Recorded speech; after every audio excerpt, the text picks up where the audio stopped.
What Harmonix wanted to do was they wanted to have Battle of the Bands, but it's kind of like, maybe they should have called it Battle Against Your Friends in the World. Because how it's going to break down for Battle of the Bands with Harmonix is basically, now Harmonix is in the game every day. They're going to give us new daily challenges that we have to go out and that we have to do. And first you're going to be competing against your whole friends list. Now for me, I have 107 friends on my list, and over half of the people in that list all play Rock Band. Okay? Unfortunately, that means I got to deal with people that's awesome like I Bite Pretty Hard. And for you singers out there, if you haven't heard of this gentleman, BillTVShow.com, you need to go look up his videos on YouTube, because all you singers, you got to go up against him in these challenges. But if you go up against all your friends list, okay, when you are top of your friends list, then they're going to open you up to the world. So if the best drummer you have on your list is I Bite Pretty Hard, if you find a way to beat him and you be #1 at the top of the list, then they're going to open you up to the world, and that's when you're going to see all the other drummers that's usually sitting in the top 4 or 5 of the list. Okay, same with singers. If you manage to beat Bill TV Show, if he's on your list, once you beat him, it's going to open you up to the world, and you'll see the other singers that's in the top 4 or 5. Okay.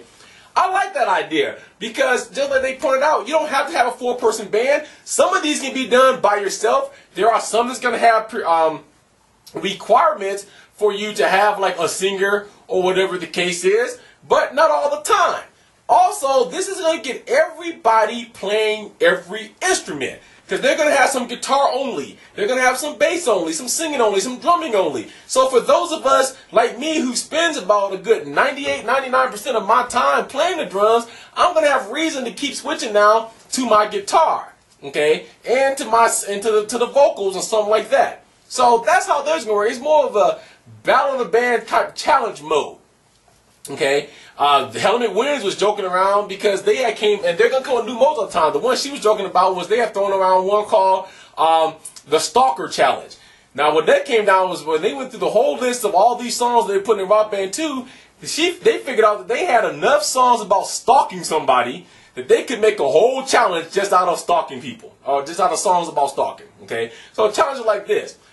Guitar Heroes World Tour band versus Battle of the Bands is going to be your traditional 4-person Battle of the Band versus another band of 4 people. I personally feel that creates some problems. And here's the problem I think it creates.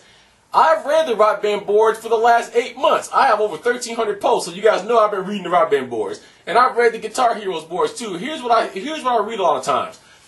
People are saying, we want a Band World Tour and Rock Band because I don't have 3 friends that can come over all the time, or I have friends that only come up on the weekends, or I have only friends that can play on easy and I want to go on expert.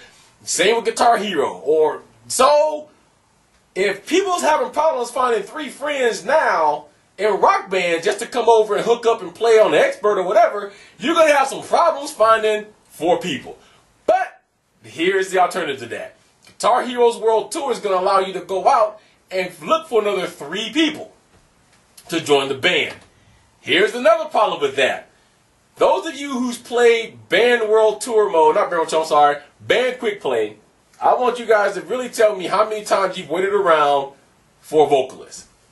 How many times have you had a vocalist in your band if you did not personally know one who was online? Not many for me. I would usually get a bass. If I'm joining somebody's band, they would get a bass and a guitarist, and we would be on our way, because vocalists are hard to find. You can have that same problem in Guitar Heroes World Tour. Sure, the vocalist might be around for the first couple weeks because it's new. Just like everybody was around for the first couple weeks to a month of Rock Band because it was new. But soon it's going to drop off. So I think that the Battle of the Band concept is just a little bit better than Rock Band this year. Now let's talk about a feature that I think is going to be good, that Rock Band doesn't have, that we've asked Harmonix for, and they keep saying that they're putting it off because they want it to be done exactly right. And a lot of people think that it's gimmicky. I'm going to tell you what I feel now from a musician's standpoint. And that is to create a song. I will admit to you, when I first heard that they were going to do create a song, I thought this was going to be the most cheesiest thing in the world, because I had the same question some of you've had that I've read, which is basically, how are you going to make a decent song out of a bunch of plastic instruments? Okay? The easiest thing would be to duplicate would be the drums. Okay, people, let me tell you. I spent over 3 hours watching all of the walkthrough videos of Guitar Heroes World Tour just for that section. Some of them I watched twice because I couldn't believe what I saw. I think it's going to be an expensive mode. To be honest with you, I think it is one of the modes that is going to save Guitar Heroes World Tour. It's going to make it just unique enough. The thing that Brian Bright is kind of pointing to, and he kind of said it but didn't come all the way out and said it, is basically this. He scapegoated a little bit on the DLC. This is where Harmon's going to get him, because he said, oh, World Tour is all about DLC, but they don't know when they're going to have their DLC ready to go. They're not even ready to announce full album downloads. He wasn't even to announce weekly DLC, because the premise that they're looking at is that you're going to have hundreds of free DLC with Create a Song. The studio, I think, is laid out very well. If you haven't watched it, let me kind of give you a little glimpse about it. Basically, it's walking into a studio. Seriously. If you have a miniature studio, I know back in the day, me and my friends used to sit around in a house with a little mini studio. We used to use a thing called a 4-track. If you're not familiar with industry talk or with recording track, I'll tell you what a 4-track is. A 4-track is a recorder that can record 4 parts at one time. So you will hook in a drummer, you can hook in a bass, you can hook in a guitar, you hook in a lead. Just like you got it in Rock Band and Guitar Heroes World Tour. From there, 4 separate tracks can be recorded. And you can do it either all live at once, or you can record 1 track at a time, but it was a 4-track. This thing is just like that. Okay, it's a 4-track. The drum kit has several, I think he said 50 to over 100 different kits. You have a keyboard that is played by the guitar. You have a drum machine that you can use if you don't want to play the drums, or you can't play the drums that well, you don't have a drummer, you can use a drum machine. There's, did I say keyboard already? If I'm not, there's keyboards, synthesizers, tons of sounds for that. And then to cap all that off, they hooked up with line 6 for guitar cabinet sounds. If you guys don't know about these people, these are the folks that's created probably, if not all of them, a good majority of the sounds that you hear in your favorite bands right now. The Beatles, The Who, Led Zeppelin, Bon Jovi. These are the cabinets that they buy for their guitars. So they've given their rights to Activision and partnered with them to have line 6 in the game and all their cabinets in there. So Brian Bright said if you wanted to use Beatles sounding guitars, they're in there. Once you get done with that, though, how can you play keyboard with the guitar? I know I'm going to hear that, so I'm going to answer right now. Dude, they have this stuff set up like on loops, and it's really crazy. Real crazy. The slider thing that they have can be used to change notes and stop notes and start notes, and there's 5 different loops on the button, so you set the loops where you want to, you push a button, it's going to change, and you change the effects. Whole 9, okay? The tilt sensor that's in there,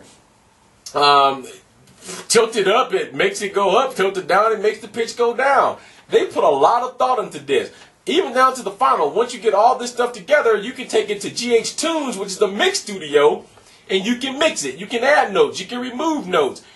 Even to the point to where you can add markers, so that you can add a marker. So if you want the lights, the pyro to shoot off at this time, it's going to shoot off at 4 minutes of the song. It's going to shoot off then. It's going to go dark in 5 minutes of the song. So you set all that up. Then you can send it up to the servers, upload it, and then people can download your track. They're going to keep track of people by the hottest song is downloaded, what's the number 1, who's the most downloaded, who uploads the most. You can only upload 5 at one time, but if they decide that you are a power user, then what they're going to do is give you just a little bit more time to get more stuff up there. Plus, for people that's concerned about their stuff getting pirated, Brian Bright also said that if there's a song of yours you put up there and someone's claimed it for their own, you get a hold of Activision, you let them know they have the power and they will pull that song down from that person.